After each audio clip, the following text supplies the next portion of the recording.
जनवरी की रात थी, ठंड ऐसी की जैसे हवा में चाकू घुले हों। आसमान साफ था, लेकिन सर्दी का कहर अपने पूरे जोर पर था। शहर की सड़कें सुनसान थीं, इक्का दुक्का गाड़ियां गुजरती और उनकी आवाज भी ठंड में जम सी जाती।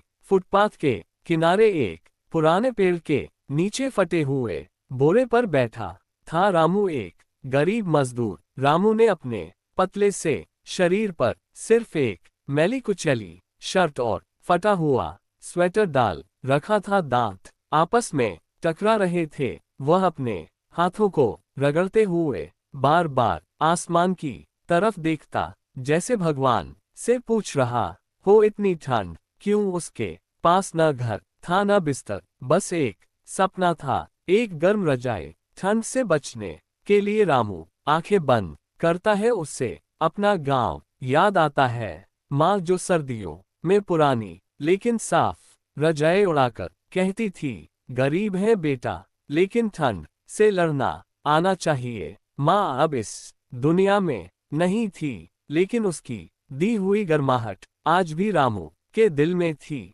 पास ही एक बड़ी कोठी थी, अंदर हीटर चल रहे थे।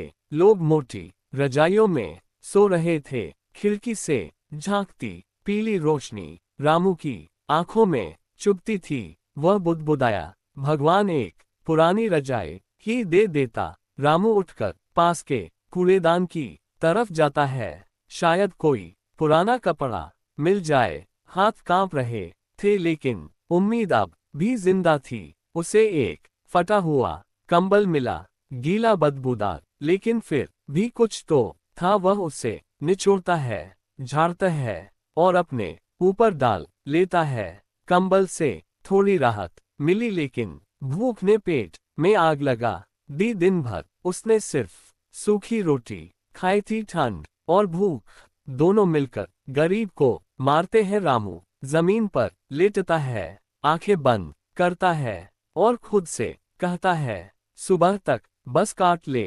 रामू अचानक पास से किसी के चलने की आहट आती है। रामू आंख खोलता है, सामने एक छोटी सी बच्ची खड़ी थी। हाथ में एक पुरानी लेकिन मोटी रजाई थी। उसके पीछे उसकी माँ खड़ी थी। बच्ची मासूमियत से बोली, चाचा आपको बहुत ठंड लग रही है, ये रजाई ले लो। रामू घबरा गया, नहीं बिटिया, तुम ठंड में कैसे रहोगी। माँ आगे बढ़कर बोली, हमारे पास दो है बाबूजी, एक आप रख लीजिए। रामू की आंखों से आंसू बहने लगे। उसने जिंदगी में पहली बार महसूस किया कि वह अकेला नहीं है। उसने कांपते हाथों से रजाई ली। वह रजाई सिर्फ कपड़े की नहीं थी, वह इंसानियत की गर्माहट थी। रामू ने रजाई ओढ़ी, ठंड जैसे हार मान गई। उसकी सांसें धीरे धीरे सामान्य होने लगी। बहुत दिनों बाद उसे सुकून की नींद आई। नींद में उसे माँ दिखी, मुस्कुराती हुई। सुबह सूरज निकला, ठंड अब भी थी, लेकिन रामू के अंदर एक नई गर्मी थी, उम्मीद की। वह उठा, रजाई को सहेज कर रखा और मन ही मन कसम खाए, जब मेरे पास होगा मैं भी किसी ठंडे इंसान को रजाई दूंगा। शहर जाग चुका था, लोग अपने काम में लग गए थे, लेकिन फुटपाथ पर बैठा रामू अब वही पुराना गरीब नहीं था। उसके पास एक रजाई थी और उससे भी बड़ी चीज इंसानियत पर भरोसा।